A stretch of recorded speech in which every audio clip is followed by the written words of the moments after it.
I wanted to finish talking about what I was talking about last video. I actually ran out of battery in my camera, so I had to go grab another one, and that's why it stopped so abruptly. But I want to talk about what you can use that cherry firewood for, the boards and whatever, and also what splits best. So I found that cherry will split the best out of basically everything I've tried. Oak splits alright, maple totally doesn't. You have to look at the way it's growing, and cherry is almost always straight grain, so I've had the best luck with cherry, and it's also pretty common in the Northeast where I live, so I've used a lot of cherry. Now, this is actually just a handle for a chisel I have. The first handle was much too small. I didn't like it. It was falling apart, so I just made a new one. This is pretty big, but it's not meant to be it's not meant to be the last handle on the chisel. I just carved it out really quick one day so that I could put it on and use it basically. You can see it's gotten nice and dark. You know, the grain here again is quite straight. So, you know, it's a good handle. It's nice and strong because cherry is a hardwood.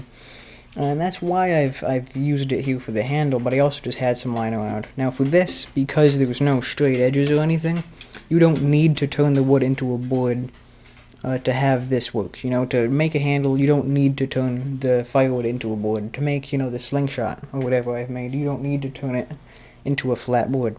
But if you want to make the boards, then you can use that for other things. You know, drawer sides or drawer fronts or little boxes, you know, a jewelry box or whatever.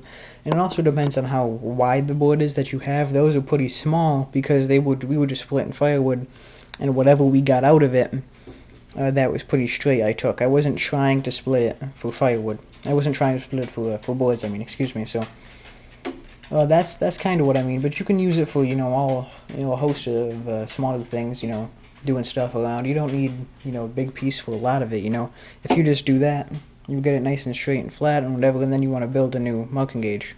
You know, you want to build a new handle for a saw or something. It's coming up. Then you can do that. You don't need a big full-size board to be able to do that. And so that's kind of what you can end up doing with this stuff. It's just a smaller form of the board you got. So I'm gonna take 2 seconds here. We need to go grab the pieces. I'm gonna show you something.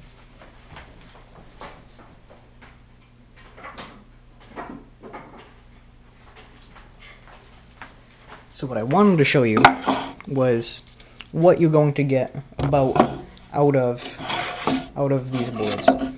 Now they were both, I think this guy here was 19 inches and this is 17 inches. And I wanted to talk about how much you're going to need to remove, because usually it's about 1/2 to 3/4 of an inch. So we can see here, this piece here is 11/16 thick, and this is 1 1/2. Alright, so this one's 1 1/2, this one's 11/16. And I want to talk about that because it's about 1/2 inch off for whatever piece of firewood. So this piece of firewood was a little bit more than 2 inches. What I got out of it was 1 1/2 inches. This one was, you know, a little bit over, you know, it's 1 1/2 inches, you know, kind of that area. So I got about 11/16, 3/4 of an inch. You're going to get about 1/2 inch, 3/4 of an inch less than the piece of firewood. So if I were to look at this piece of firewood on the end and I measured it and it said 2 inches, then I could expect to get 1 1/2 inches, you know, 1 1/4 inches, 1 3/4 out of that. And you're gonna get some strange sizes. This is like, I think 4 inches. Now this is 3.5 inches. This is 3 inches. So nothing's really gonna be exact. But you have to know you're gonna be taking off about 1/2 to 3/4 of an inch, and probably an inch width-wise, if not a little bit more than that, depending on how crazy the piece is.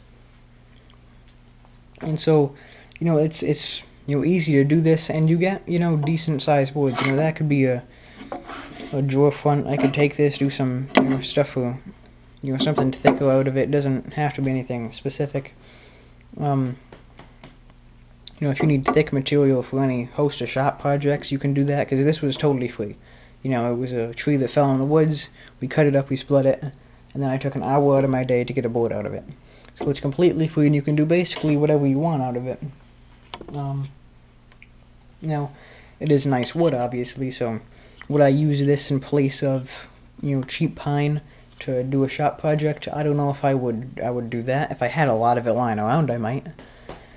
So that's kind of what I wanted to talk on. Finish talking about that. And I don't think there's anything else I really have to say at this point. Do I think a sawmill is better than splitting? Yes. I think if you're going to be doing a lot of this sort of thing, then you're definitely going to want to use a sawmill. Because a sawmill, you're going to be able to take this, and you're going to be able to cut that flat, and it's going to be flat. You know, you won't have to then take that and plane it, and flatten it. You'll just have a flat piece of wood. You already have a slab cut pretty quick like that. So I do think if you're going to be doing a lot of this kind of work, if you want some big slabs, then you're definitely going to want to work with a sawmill or with a chainsaw mill.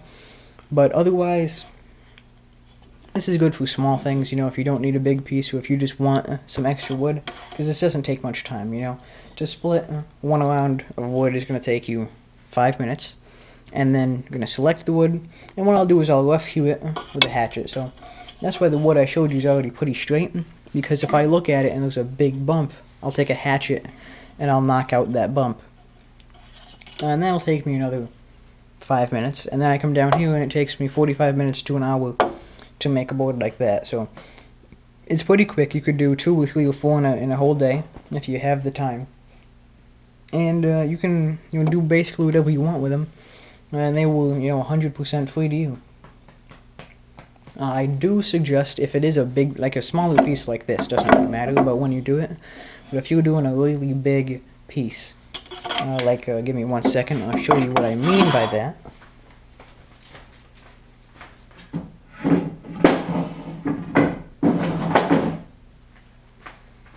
Like this piece, for instance. So this is a big piece of dogwood. Now it's really light grained, but then the center of that tree has this really kind of cool violet, lavender, red, yellow streaks in it. It looks quite nice. But a big piece like this gets really difficult to do once it's dry, because this is 3 feet long and all sorts of twisted. So a board like that, to get it to that form, is going to take much longer now that it's dried out. So a board like this, or a big slab, a real wide slab that's quite long, I would do that immediately. Once you cut it, you're gonna want to try to plane it out to at least a rough flat. You want to try to take out all the marks from a hatchet, all the marks from an axe. You want to do that as soon as you get it, basically, because I can look at this.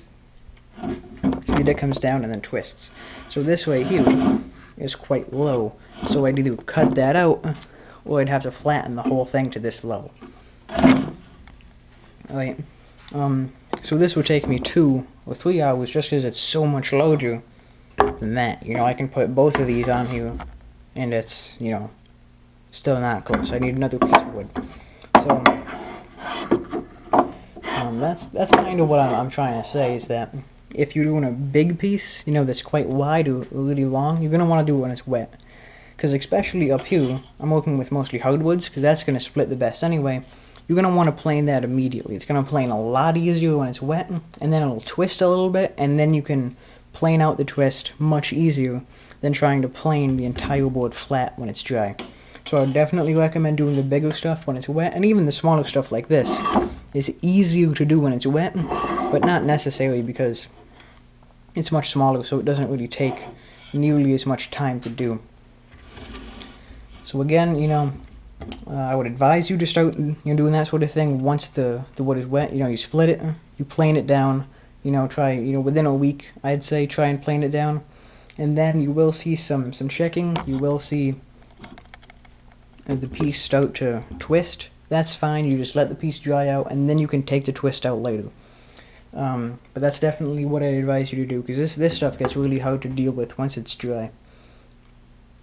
But otherwise, I think that's going to be it for today. Leave comments and questions down in the video description. I don't think there's anything else I need to talk about here, so I just wanted to show that off and tell you about making boards out of firewood. Or even logs. This was a log that we decided to keep around once we cut the tree down, because the tree had died. So the tree was already pretty dry. And then I split it, let it dry, and then now it's just too dry to work with. So it doesn't even have to be firewood. It could just be a log. You know, if someone's cutting down trees in your neighborhood and you see a couple nice straight pieces with no knots in it, you can ask them if you can have it. They'll probably give it to you. And you can make some nice stuff out of it. So that's going to be it. Put opinions and comments and questions in the comments. Say the comments twice. And I'll see you in the next video.